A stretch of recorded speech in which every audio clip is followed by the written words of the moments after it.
ये player cricket के लिए इतना जुनूनी था कि सिर्फ 15 साल की उम्र में इसने क्रिकेट के लिए अपना घर तक छोड़ दिया था।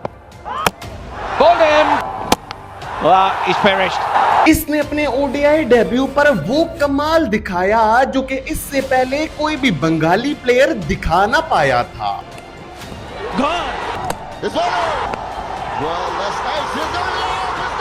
पूरी दुनिया को डराने वाले विराट कोहली को इसने डराया। अपनी बॉलिंग से बांग्लादेश को एशिया कप के फाइनल में पहुंचाया और बांग्लादेश को उनकी हिस्ट्री का पहला ODI world cup quarter final भी खिलाया।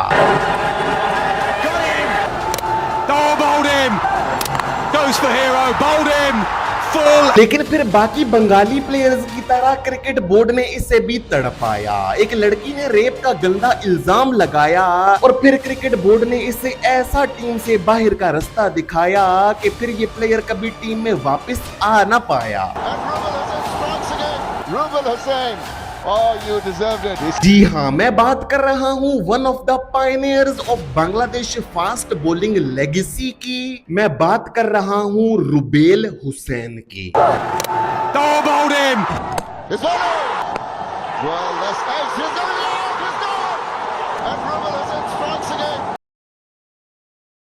तो ये कहानी शुरू होती है 1 जनवरी 1990 को, जब रुबेल हुसैन ने बांग्लादेश के कुल्ला डिवीजन के इलाके बगरहट में आंख खोली। रुबेल हुसैन के वालिद सिद्दीकुर रहमान एक माहीगीर थे, मतलब कि वो मछलियां पकड़ते थे और उन्हें जाकर बाजार में बेचा करते थे। कुल मिलाकर बात कहने का मकसद ये है कि रुबेल हुसैन के घर की आमदनी ठीक ठाक ही थी। इतनी आमदनी थी कि घर का गुजारा ठीक से हो जाया करता था और बच्चों की पढ़ाई भी ठीक ठाक हो ही जाया करती थी। और सिद्दीकुर रहमान साहब की कोशिश भी यही थी कि रुबेल हुसैन अच्छे तरीके से अपनी पढ़ाई मुकम्मल करें और कोई अच्छी सी जॉब पकड़ ले। लेकिन रुबेल हुसैन का दिल पढ़ाई में लगता नहीं था। वो चोरी छुपे क्रिकेट खेलने के लिए निकल जाया करते थे और फिर बाद में वालिद के पकड़ने पर उनकी काफी ज्यादा धुलाई भी होती थी। लेकिन एक सपोर्ट जो उन्हें क्रिकेट खेलने के लिए अपने घर से मिलता था वो था उनकी वालिदा का। जब उनके वालिद उन्हें क्रिकेट खेलते हुए पकड़ लिया करते थे तो अक्सर उन्हें वालिदा बचा लिया करती थी और वालिदा की सपोर्ट से ही रुबेल हुसैन क्रिकेट खेल लिया करते थे।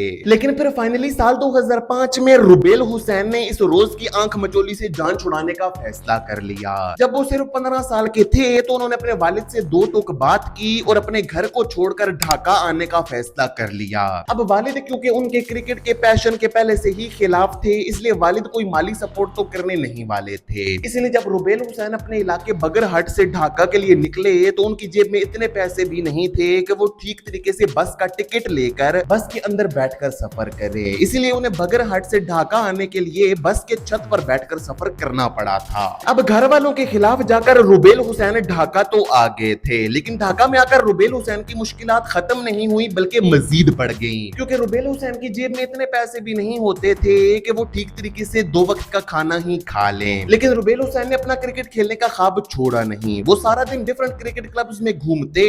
और कोशिश करते कि किसी क्रिकेट क्लब में उन्हें नेट बॉलर की जॉब मिल जाए और आखिरकार मीरपुर बॉयज स्पोर्ट्स क्लब में उन्हें नेट बॉलर की जॉब मिल गई, जहां पर सारा दिन सीनियर बैटर्स को बॉलिंग करने के एवज उन्हें 500 टका मिलते थे। इन पैसों से रुबेल हुसैन का इतना गुजारा हो जाता था कि जिस जगह पर वो रहते थे उसका रेंट निकल जाता था और खाने पीने का काम भी मुश्किल से हो ही जाया करता था। 1 साल तक इतनी ज्यादा स्ट्रगल्स देखने के बाद रुबेल हुसैन की किस्मत फाइनली बदली साल 2006 में। साल 2006 में बांग्लादेश क्रिकेट बोर्ड ने अपना एक और पेसर हंट प्रोग्राम लॉन्च किया। जब साल 2006 के पेसर हंट प्रोग्राम की टीम रुबेल हुसैन की आबाई डिवीजन यानी कि कुल्ला पहुंची तो रुबेल हुसैन उस वक्त ढाका में मौजूद थे। लेकिन रुबेल हुसैन को जैसे ये खबर मिली तो उन्होंने फौरन से अपना बैग पैक किया और ढाका से कुल्ला आ गए। कुल्ला में आकर उन्होंने पेसर हंट प्रोग्राम में ट्रायल्स दिए और उनकी बॉलिंग इतनी बेहतरीन थी कि उसने फौरन से ही पेसर हंट प्रोग्राम्स के कोचेस को इंप्रेस कर लिया। रुबेल हुसैन की खास बात ये थी कि वो कंसिस्टेंसी के साथ 140 प्लस की पेस पर बॉलिंग भी कर सकते थे और वो अपनी लाइन और लेंथ में एक्यूरेसी भी मेंटेन करने की सलाहियत रखते थे। पेसर हंट प्रोग्राम में कोचेस को इंप्रेस करने का फायदा ये हुआ कि रुबेल हुसैन पर ढाका की बड़ी क्रिकेट अकेडमीज के दरवाजे खुल गए। रुबेल हुसैन ने ठीक तरीके से प्रैक्टिस करना शुरू की और फाइनली साल 2007 में रुबेल हुसैन ने चिटागोंग डिवीजन के लिए नेशनल क्रिकेट लीग में अपना फर्स्ट क्लास डेब्यू किया। डेब्यू पर वो कोई इतनी बड़ी परफॉर्मेंस नहीं दे पाए, जहां पर उन्होंने सिर्फ सिर्फ 1 विकेट ही हासिल की थी। फर्स्ट क्लास क्रिकेट खेलने के साथ साथ रुबेल हुसैन बांग्लादेश के एज ग्रुप सर्किट का भी हिस्सा थे और इस चीज का फायदा रुबेल हुसैन को ये हुआ कि उन्हें साल 2008 के अंडर 19 वर्ल्ड कप के लिए बांग्लादेश अंडर 19 टीम का हिस्सा भी बना लिया गया। वैसे तो स्टैटिस्टिकली साल 2008 का under 19 world cup Rubel Hussain के लिए इतना ज्यादा इंप्रेसिव नहीं रहा था, लेकिन एक कंट्रोवर्सी की वजह से ये under 19 world cup Rubel Hussain के लिए यादगार बन गया था, जहां पर अंडर 19 वर्ल्ड कप 2008 से पहले साल 2008 के स्टार्ट में बांग्लादेश, साउथ अफ्रीका और इंडिया की अंडर 19 टीम्स के दरमियान साउथ अफ्रीका में एक ट्राई नेशन सीरीज खेली जा रही थी। इस ट्राई नेशन सीरीज में इंडिया अंडर 19 के कैप्टन थे विराट कोहली और जब बांग्लादेश के अगेंस्ट इंडिया अपना मैच खेल रही थी तो विराट कोहली एग्रेसिवली अपने अंदाज में बार बार बांग्लादेश के बैटर्स को स्लेज कर रहे थे और किसी भी बांग्लादेशी बैटर ने विराट कोहली को कन्फ्रंट नहीं किया था। लेकिन फाइनली रुबेल हुसैन ने विराट कोहली को कन्फ्रंट किया और उनसे पूछा कि भाई क्या मसला है, क्यों तंग कर रहे हो हमें बार बार। और रुबेल हुसैन ने अंपायर्स को शिकायत भी की थी और यहां से एक ऐसी कंट्रोवर्सी का आगाज हुआ जो कि फिर इंटरनेशनल क्रिकेट तक भी गई और इंटरनेशनल क्रिकेट में रुबेल हुसैन ने विराट कोहली से अपना बदला भी बराबर किया था और वो कैसे किया वो मैं आगे चलकर आपको बताता हूँ। विराट कोहली तो अंडर 19 वर्ल्ड कप 2008 जीत गए थे, लेकिन रुबेल हुसैन उस अंडर 19 वर्ल्ड कप से मिली जुली परफॉर्मेंस लेकर बांग्लादेश वापस आ गए। वापस आकर उन्होंने नेशनल क्रिकेट लीग को एक दफा फिर ज्वाइन किया और बेहतरीन परफॉर्मेंस देना शुरू कर दी। नेशनल क्रिकेट लीग में उनके अच्छी परफॉर्मेंसेस को देखते हुए फाइनली जनवरी 2009 में बांग्लादेश क्रिकेट बोर्ड ने उन्हें उनका ओडीआई डेब्यू करवाने का फैसला किया और फाइनली जनवरी 2009 में रुबेल हुसैन ने अपना बांग्लादेश के लिए ओडीआई डेब्यू किया और अपने ओडीआई डेब्यू पर ही वो परफॉर्मेंस दे डाली जो कि उनसे पहले कोई भी बांग्लादेशी बॉलर नहीं दे पाया था। उन्होंने श्रीलंका के अगेंस्ट अपने ओडीआई डेब्यू पर 4 विकेटें हासिल की 33 रन देकर और ये पहला मौका था कि किसी भी बांग्लादेशी बॉलर ने अपने ओडीआई डेब्यू पर 4 विकेट हॉल लिया था। जनवरी 2009 में इंडिया के लिए अपना ओडीआई डेब्यू करने के बाद जून 2009 में रुबेल हुसैन ने बांग्लादेश के लिए अपना टी20 डेब्यू किया इंडिया के अगेंस्ट टी20 वर्ल्ड कप 2009 में। लेकिन इस मैच में इंडिया के बैटर्स ने रुबेल हुसैन की काफी ज्यादा धुलाई की। जून 2009 में टी20 इंटरनेशनल डेब्यू करने के बाद जुलाई 2009 में वेस्ट इंडीज के अगेंस्ट रुबेल हुसैन को उनका टेस्ट डेब्यू करवाया गया और उनका टेस्ट डेब्यू काफी ज्यादा इंप्रेसिव रहा था, जहां पर उन्होंने अपने पहले टेस्ट मैच की पहली इनिंग्स में ही वेस्ट इंडीज की स्ट्रॉन्ग बैटिंग लाइनअप के अगेंस्ट 3 विकेटें हासिल की और बैटिंग में 10वीं विकेट के लिए शहादत हुसैन के साथ मिलकर एक अच्छी पार्टनरशिप भी की। साल 2009 के बाद साल 2010 में भी रुबेल हुसैन बांग्लादेश के लिए कंसिस्टेंट परफॉर्मेंसेस देते रहे तीनों फॉर्मेट्स में और उनकी इन बेहतरीन परफॉर्मेंसेस का सिला उन्हें ये मिला कि ओडीआई वर्ल्ड कप 2011 के लिए उन्हें बांग्लादेश के स्क्वाड का हिस्सा बना लिया गया था। लेकिन ये वर्ल्ड कप रुबेल हुसैन के लिए इतना ज्यादा इंप्रेसिव नहीं रहा था, जहां पर उन्होंने 3 मैचेस में सिर्फ 3 विकेटें ही हासिल की थी और इसकी सबसे बड़ी वजह ये थी कि ये ओडीआई वर्ल्ड कप 2011 बांग्लादेश ने अपनी स्पिन पिचेस पर खेला था, जहां पर फास्ट बॉलर्स को उतनी ज्यादा सपोर्ट नहीं मिलती थी। अब ओडीआई वर्ल्ड कप 2011 में रुबेल हुसैन की परफॉर्मेंस कोई इतनी एक्स्ट्रा ऑर्डिनरी तो रही नहीं थी, इसलिए एशिया कप 2012 के लिए रुबेल हुसैन को बांग्लादेश की टीम से ड्रॉप कर दिया गया और एशिया कप 2012 में बांग्लादेश की टीम ने फाइनल खेला था, लेकिन रुबेल हुसैन उस टीम का हिस्सा नहीं थे। लेकिन फिर जब साल 2013 में रुबेल हुसैन ने बांग्लादेश की टीम में वापसी की तो उन्होंने पूरी दुनिया को हैरान करके रख दिया, क्योंकि साल 2013 में उन्होंने एक ऐसा माइलस्टोन अचीव किया जो कि उनसे पहले सिर्फ 2 बांग्लादेशी बॉलर्स ओडीआई क्रिकेट में कर पाए थे, जहां पर उन्होंने साल 2013 में न्यूजीलैंड के अगेंस्ट एक ओडीआई मैच में ब्रेंडन मैकलम और कोरे एंडरसन जैसे वेटरन बैटर्स को आउट करके अपने ओडीआई कैरियर की पहली हैट्रिक स्कोर कर दी और ये बांग्लादेश की ओडीआई हिस्ट्री में तीसरा मौका था जब एक बांग्लादेशी बॉलर ने हैट्रिक स्कोर की थी। साल 2013 में इतना बड़ा इंडिविजुअल माइलस्टोन अचीव करने के बाद साल 2014 ना तो बांग्लादेश के लिए और ना ही रुबेल हुसैन के लिए अच्छा रहा था, जहां पर टी20 वर्ल्ड कप 2014 में हांगकांग के अगेंस्ट एक मैच के दौरान रुबेल हुसैन को एक फिंगर इंजरी हो गई थी। बांग्लादेश की टीम ना सिर्फ हांगकांग के अगेंस्ट वो मैच हारी, बल्कि टी20 वर्ल्ड कप 2014 भी बांग्लादेश के लिए बहुत ही बुरा रहा था। इसके साथ साथ एशिया कप 2014 में भी ना तो बांग्लादेश और ना ही रुबेल हुसैन को अच्छी परफॉर्मेंस दे पाए,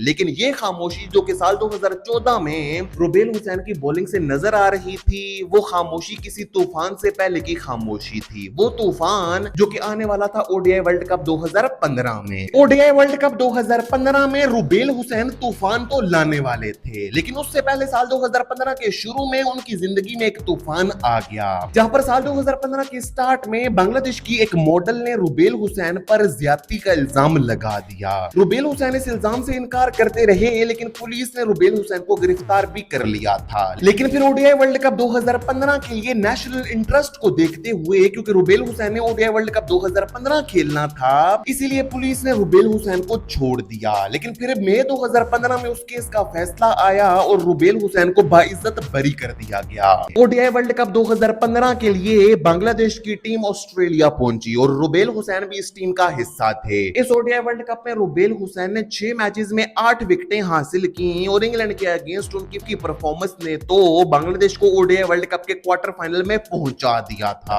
वीडियो के स्टार्ट में आपको याद है ना कि मैंने जिक्र किया था कि रुबेल हुसैन ने विराट कोहली के साथ अपना बदला इंटरनेशनल क्रिकेट में बराबर किया था, और वो बदला उन्होंने बराबर इसी ओडीआई वर्ल्ड कप 2015 में ही किया था, जब बांग्लादेश और इंडिया के दरमियान खेले जाने वाले क्वार्टर फाइनल में रुबेल हुसैन ने विराट कोहली को आउट कर दिया था और फाइनली यहां पर इन दोनों के दरमियान ये राइवलरी एंड हुई थी। लेकिन सैडली यही रुबेल हुसैन के कैरियर का पीक भी था, क्योंकि साल 2015 के ओडीआई वर्ल्ड कप के बाद रुबेल हुसैन के बांग्लादेश क्रिकेट बोर्ड के साथ डिफरेंसेस होना शुरू हो चुके थे। मई और जून 2015 में जब बांग्लादेश ने पाकिस्तान और इंडिया को ओडीआई सीरीज में हराया था, तो रुबेल हुसैन भी उन कामयाबियों का हिस्सा थे। लेकिन फिर साल 2015 के एंड में रुबेल हुसैन को एक इंजरी हुई थी और बांग्लादेश क्रिकेट बोर्ड के मेडिकल स्टाफ ने रुबेल हुसैन को किसी भी किस्म की क्रिकेट खेलने से मना किया था। लेकिन फिर भी रुबेल हुसैन ने बांग्लादेश प्रीमियर लीग 2015-16 के सीजन के सिलेट सुपरस्टार्स के लिए 6 मैचेस खेले। ये बात बांग्लादेश क्रिकेट बोर्ड को पसंद नहीं आई और इसीलिए साल 2016 के बांग्लादेश क्रिकेट बोर्ड के सेंट्रल कॉन्ट्रैक्ट से रुबेल हुसैन को निकाल दिया गया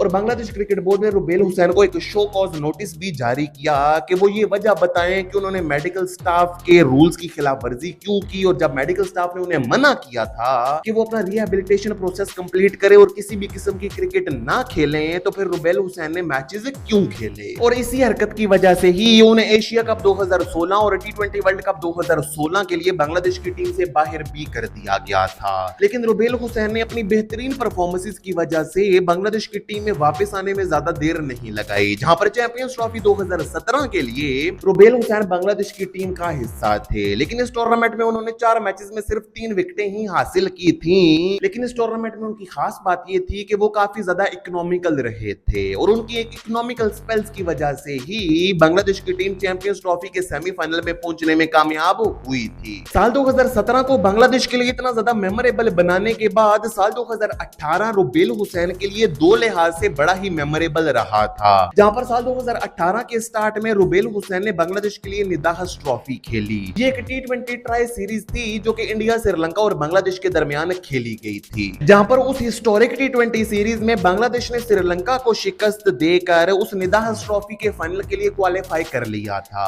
और फाइनल में बांग्लादेश का मुकाबला हुआ था इंडिया से और उस फाइनल मैच के आखिरी ओवर में बांग्लादेश को 22 रन डिफेंड करने थे और बॉल थी रुबेल हुसैन के हाथ में, और उस ओवर की आखिरी गेंद पर रुबेल हुसैन को दिनेश कार्तिक के अगेंस्ट 6 रन डिफेंड करने थे। लेकिन सैडली रुबेल हुसैन वो 6 रन डिफेंड नहीं कर पाए और बांग्लादेश की टीम वो जीता जिताया मैच इंडिया के हाथों हार गई। लेकिन साल 2018 में इंडिया ने बांग्लादेश को सिर्फ निदाहस ट्रॉफी में ही नहीं बल्कि एशिया कप 2018 के फाइनल में भी डिसअपॉइंटमेंट दी, जहां पर साल 2018 के एशिया कप में रुबेल हुसैन ने 5 मैचेस में 5 विकेटें हासिल की थी और एक दफा उनकी स्पेशलिटी वही रही थी कि वो विकेटें तो ज्यादा हासिल नहीं करते थे लेकिन काफी ज्यादा इकोनॉमिकल रहते थे, और उनके इकोनॉमिकल स्पेल्स की वजह से ही बांग्लादेश की टीम ने उस एशिया कप 2018 का फाइनल खेला था। लेकिन फाइनल में एक दफा फिर उन्हें इंडिया के हाथों शिकस्त हो गई थी। चैंपियंस ट्रॉफी 2017, निदाहस ट्रॉफी 2018 और एशिया कप 2018 में रुबेल हुसैन की मिलीजुली परफॉर्मेंसेस को देखते हुए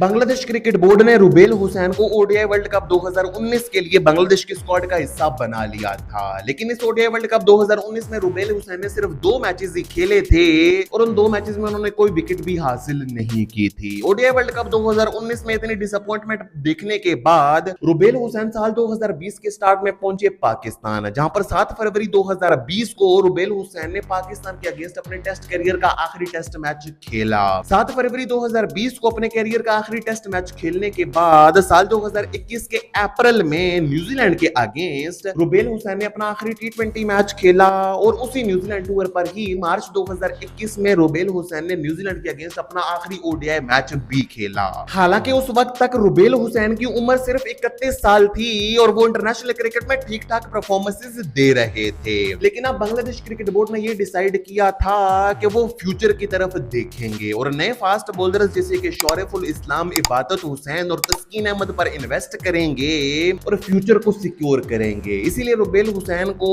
साल 2021 के बाद कभी भी बांग्लादेश की टीम में शामिल नहीं किया गया। 19 सितंबर 2022 को रुबेल हुसैन ने तंग आकर टेस्ट क्रिकेट से रिटायरमेंट का ऐलान कर दिया, जबकि अप्रैल 2026 में रुबेल हुसैन ने फाइनली ओडीआई क्रिकेट और टी20 क्रिकेट से भी रिटायरमेंट का ऐलान कर दिया।